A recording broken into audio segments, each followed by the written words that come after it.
Merhaba arkadaşlar. Bugünkü videomuzda proje yönetiminde kaynak ve ekip yönetimi konularına odaklanacağız. Özellikle RACI grafiği, kaynak yönetim planı, beceri değerlendirmeleri, çeşitlilik ve çeşitliliği proje bünyesine dahil etmek, sanal ekipler, kaynak maliyetleri ve kaynak atamaları gibi başlıkları ele alacağız. Zaman kaybetmeden hemen başlayalım. Öncelikle RACI grafiğinden bahsedelim. R, A, C ve I harfleri proje ekibi üyelerinin rollerini ve sorumluluklarını netleştirmek için kullanılan bir sorumluluk atama matrisidir. Tekrar ediyorum, sorumluluk atama matrisi ki R harfi responsible yani sorumlu, A harfi accountable İngilizce'deki hesap vermesi gereken, C harfi consulted yani danışılması gereken, danışılan, İ harfi informed yani bilgilendirilen kişi olarak tanımlanır. Tam bu noktada bir deneyimden bahsetmek istiyorum. Bir gün bir firmaya danışmanlık yaparken aktiviteleri tanımladık. Yapılması gereken işler belli. Proje yöneticisi var. Bir toplantı ortamındayız. Üst düzey bir yönetici var. Farklı departmanların temsilcileri var. Ben de bu RACI tablosunun hazırlanması gerektiğini söyledim. Sonra sırayla işte iş paketlerini ben okuyorum. Bana bunun sorumlusunu söyleyin gibi bir şey söyledim. Yani R, A, C, I harflerini yerleştirelim. Şimdi bir iş paketi okuyorum. Ortaklaşa proje yöneticisi sorumlu diyorlar.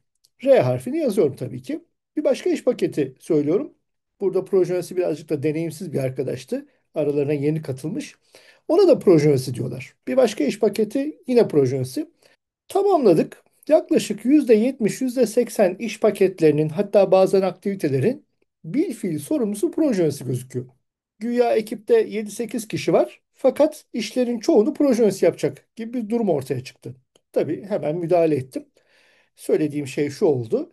Proje yöneticisinin esas görevinin koordinasyon olduğunu ve proje yöneticisinin işleri fiilen yapmak yerine diğerlerine yaptırarak aralarındaki koordinasyon eksikliklerini gidermek amacıyla yani bir orkestra şefi gibi davranması gerektiğini vurguladım ve bu gözle bakarak bu racı tablosunu baştan ele alacağız dedim ve ona göre bir yönlendirme yaptım. Buna benzer hatalara lütfen düşmeyin.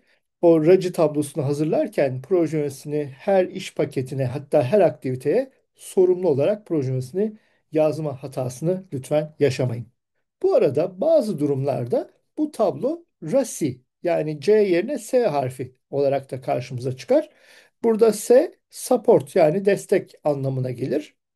RACI grafiği özellikle kimin hangi işten sorumlu olduğunu ortaya koyarak ekip içindeki belirsizlikleri ortadan kaldırır. Ayrıca iletişim yönetim planını hazırlarken de bu RACI veya RASI diye geçen tablodan yararlanırız. Şimdi gelelim kaynak yönetim planına. Bu plan proje kaynaklarının nasıl elde edileceğini, tahsis edileceğini, izleneceğini ve kontrol edileceğini açıklayan bir içeriğe sahiptir. Bu doküman projenin en başında bir kere hazırlanır bırakılır diyemeyiz. Peyderpey hazırlanır. Çünkü ihtiyaca göre kaynakların mesela tanımları bu dokümanın içinde yer alır. Roller, yetkiler, sorumluluklar ve gerekli yetkinlikler bu dokümanda yer alması lazım. Proje eğer büyük bir ekipten oluşuyorsa organizasyon şemasına ihtiyaç duyabiliriz. Onu yine o kaynak yönetim planında açıklarız.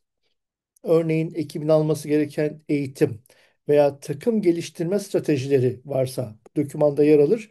Hatta ödül politikaları bu tarz bilgileri bu dokümanın içine ekleyebiliriz. Fiziksel kaynakların kontrolleriyle ilgili içerikler de bu dokümanda yer alabilir. Buna ek olarak yine aynı dokümanın içine proje boyunca kullanılacak kaynakların kaynak takvimleri de yer alması lazım. Bu takvimde çalışma günleri, vardiyalar, tatiller ve kaynakların hangi dönemlerde kullanılacağı gibi bilgiler de yer alır. Yalnız yine burada küçük bir detaydan bahsetmek istiyorum. PMBOK'a baktığınızda kaynak yönetim planı olarak gördüğümüz az önce de bahsettiğim kaynak takvimlerinden bahsedilir. Fakat günümüzde artık yazılımlarla hangi kaynakların tatilleri, izin günleri, çalışma saatleri, hatta dünyanın neresinde olduğuna kadar saat farklılıkları, bunlar da yine yazılımlar sayesinde kolayca yönetilebilir hale gelmiş durumda. Yani söylemek istediğim, burada bahsettiğim plan ve doküman diye bahsettiğim şeyler aslında günümüzde yazılımlar sayesinde nispeten biraz daha hızlı bir şekilde otomatikman karşımıza çıkıyor diyebiliriz. Peki ekip çalışmasının verimli olabilmesi için ekibin güçlü ve zayıf yönlerini bilmenin de öneminden bahsetmek lazım. Bunun için beceri değerlendirmeleri yapılmalı. Bu değerlendirmeler sayesinde takım tercihleri, karar verme süreçleri ve ekip içi etkileşimler daha netleşecektir. Hatta bunun için bazı kullanılabilecek araçlar şunlar sayılabilir. Mesela tutum araştırmaları, özel değerlendirmeler başlığı geçen bir detay var. Yapılandırılmış görüşmeler yapılabilir. Yetenek testleri veya odak grup yaklaşımlarıyla kişileri özellikle becerilerine göre ve ekibe dahil etmede karar vermemizi kolaylaştıracak bazı araçlardır. Tabii bunların tüm detaylarına bu videoda girmiyorum ama eğitimlerimizde biz bunları detaylı olarak paylaşıyoruz. Bazen de kritik yeteneklere sahip kişilerin daha projenin en başında atanması gerekebilir. Yani bir departmanda bir kişi var ki o kişi bizim projede olmazsa zaten projenin anlamı yok. Zaten yapamayız. İşte böyle durumlarda proje yöneticisi özellikle sponsorun veya üst yönetimin desteğiyle o elemanın projesine atanmasını sağlayabiliyorsa buna pre-assignment veya ön atama yöntemi adı verilir. Projelerde farklı kültürlerden, dillerden ve sektörlerden gelen kişiler bir araya gelir. Zaten projelerin en önemli yanı heterojen deneyime, tecrübeye sahip, bilgi birikimine sahip insanlardan oluşması. Bu noktada proje ekibinin ortak bir takım dili benimsemesi gerekir. Burada takım dili lisan anlamında değil, bazı kavramlar üzerine ortak anlayışın gelişmesi anlamında söylüyorum. Proje yöneticisinin görevi güvene dayalı bir ekip ortamı yaratmaktır. Bunun için de takım geliştirme faaliyetleri yürütülür. Yani burada amaç takım ruhu oluşturmak aslında. Dolaylı yoldansa yaratacağı etkiler örneğin maliyetleri ve zamanı azaltmak, kaliteyi arttırmak diyebiliriz. Ekibin moralini yükseltmek ve işbirliğini arttırmak diyebiliriz. Farklı bilgi birikimine sahip insanların eğitim düzeylerini arttırmak ve bunlara mentorluk fırsatları sunmak diyebiliriz. Hatta ekibe karar alma süreçlerine dahil olma yetkisi, olanağı sunabilmek diyebiliriz. Diğer ele alınması gereken konu sanal takımlardır. Günümüzde projelerin çoğu artık sanal ekiplerle yürütülüyor. Sanal ekipler fiziksel olarak bir arada olmasa da ortak bir amaç için çalışan ekip üyelerine verilen isimdir. Sanal ekiplerin en büyük avantajı düşük maliyet, geniş yetenek havuzuna erişim ve ulaşım maliyetlerinin ortadan kalkmasıdır. Buna karşılık bir takım dezavantajları göz önüne alınması gerekiyor. Bunlar da takım ruhu oluşturmak daha zordur. İletişim tamamen teknolojik araçlarla gerçekleşir. Bu da iletişim hatalarının oluşmasına sebep olabilir. Bireysel performanslar gözden kaçırılabilir. Performansları takip etmek zorlaşır. Bunun için proje yönetimi yazılımları devreye girer. Örnek vermek gerekirse Microsoft Project'in Server kısmı olabilir. Yine Primavera denen programın web tabanlı araçları olabilir. Ayrıca bunun için ben de YouTube kanalımda bazı yazılımları incelemiştim. Özellikle bu yazılımlar bilgi radyatörü özelliğine sahip. Yani Scrum Board veya Kanban Board imkanı veren yazılımlar. Hatta buna ek olarak burn down chartlar, burn up chartları sunabilen araçlar diyebiliriz. Burada amaç şeffaflığı arttırmak bir taraftan, bir taraftan da az önce söylediğimiz gibi sanal takımların çalışmalarını takip edebilmek, ilerlemelerini bir merkezden özellikle proje yöneticisi görebilmesi ve raporlamanın çok daha kolay bir şekilde üst yönetime, müşteriye aktarılabilmesidir. Projelerimizde tabii kaynaklardan bahsedince kaynakların birim maliyetlerini de bilmek, özellikle bütçe yönetimi açısından kritik öneme sahip. Peki maliyetler neye göre değişiyor? Takım üyelerinin deneyimleri, bilgileri, becerileri ve kaynakların bulunabilirliği gibi faktörlere bağlıdır.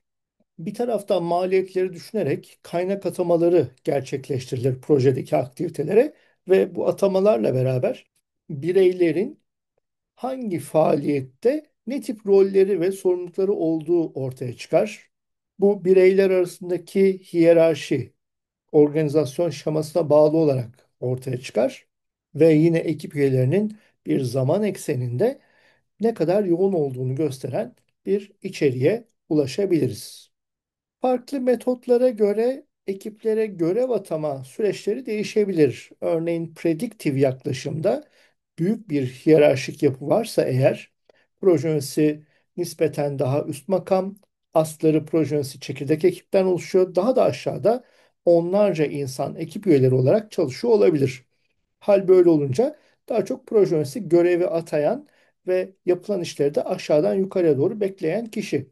Fakat çevik yaklaşıma geldiğimizde ekip sayısı nispeten daha az olduğu için ekip üyelerinden işleri kendilerinin çekmelerini bekleriz. Yani bir görev ataması yapılması pek doğru değildir. Fakat bu anlattığım görev atamasının proje yöneticisi tarafından yapılması veya ekibin işleri fiilen kendisini çekmesi durumu metotların birinin diğerine göre üstün olduğu anlamına gelmez. Ya da birinin modern, diğerinin demode olduğu anlamına gelmez. Bu tamamen projenin büyüklüğüne ve karmaşıklık seviyelerine bağlı olarak diğer yandan da katılan ekip üyelerinin bilgi birikimleri, deneyimleri, tecrübeleriyle alakalı bir durumdur. Metotların getirdiği bu şekilde farklı yaklaşımları daha sonra farklı konuların içinde ele alacağız. Ama şimdi konumuz kaynak yönetimi olduğu için özetle şunu söyleyebiliriz. Proje yönetiminde kaynak ve ekip yönetimi başarılı bir proje yürütmenin temel taşlarındandır. Reci grafiğinden sanal ekiplere kadar tüm bu konular ekiplerin daha uyumlu, verimli ve etkili çalışmasını sağlar. Siz de bu konular hakkında kendi deneyimlerinizi yorumlarda paylaşırsanız çok sevinirim. Tabii videomu beğenmeyi ve kanalıma abone olmayı da unutmayınız. Bir başka videoda tekrar görüşmek dileğiyle. Hoşça kalın.